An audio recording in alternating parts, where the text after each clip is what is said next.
भाइयों और बहनों, एक दौर था जब देश में विकास की बात केवल बड़े शहरों तक ही सीमित होती थी।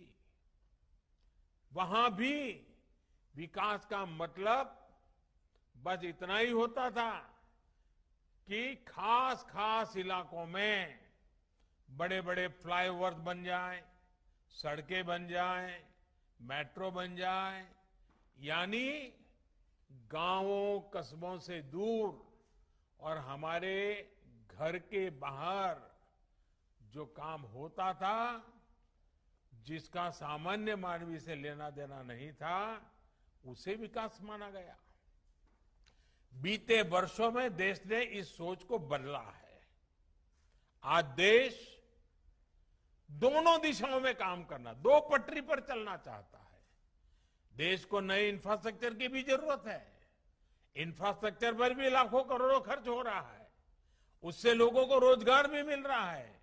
लेकिन साथ ही सामान्य मानवी के जीवन की गुणवत्ता सुधारने के लिए, ईज ऑफ लिविंग के लिए नए मानदंड भी स्थापित कर रहे हैं। गरीब के सशक्तिकरण को आज सर्वोच्च प्राथमिकता दी जा रही है।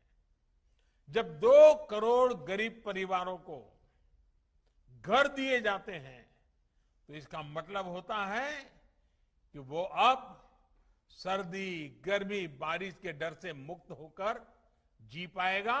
इतना ही नहीं, जब खुद का घर होता है ना, तो आत्मसम्मान से उसका जीवन भर जाता है, नए संकल्पों से जुड़ जाता है, और उस संकल्पों को साकार करने के लिए गरीब परिवार समेत जी जान से जुड़ जाता है, दिन रात मेहनत करता है।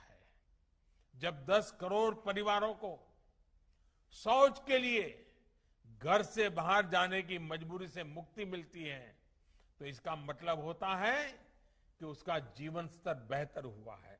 वो पहले सोचता था कि सुखी परिवारों के घर में ही टॉयलेट होता है, शौचालय उन्हीं के घर में होता है। गरीब को तो बेचारे को अंधेरे का इंतजार करना पड़ता है, खुले में जाना पड़ता है। लेकिन जब गरीब को शौचालय मिलता है, तो वो अमीर की बराबरी में अपने आप को देखता है, एक नया विश्वास पैदा होता है। इसी तरह जब देश का गरीब जनधन खाते के जरिए बैंकिंग व्यवस्था से जुड़ता है, मोबाइल बैंकिंग गरीब के भी हाथ में होती है, तो उसे ताकत मिलती है, उसे नए अवसर मिलते हैं। हमारे यहां कहा जाता है, सामर्थ्य मूलम सुखमेव लोके, अर्थात हमारे सामर्थ्य का आधार हमारे जीवन का सुख ही होता है। जैसे हम सुख के पीछे भागकर सुख हासिल नहीं कर सकते, बल्कि उसके लिए हमें निर्धारित काम करने होते हैं, कुछ हासिल करना होता है।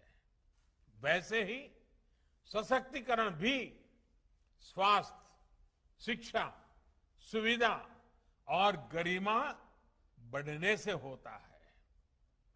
जब करोड़ों गरीबों को आयुष्मान योजना से मुफ्त इलाज मिलता है, तो स्वास्थ्य से उनका सशक्तिकरण होता है।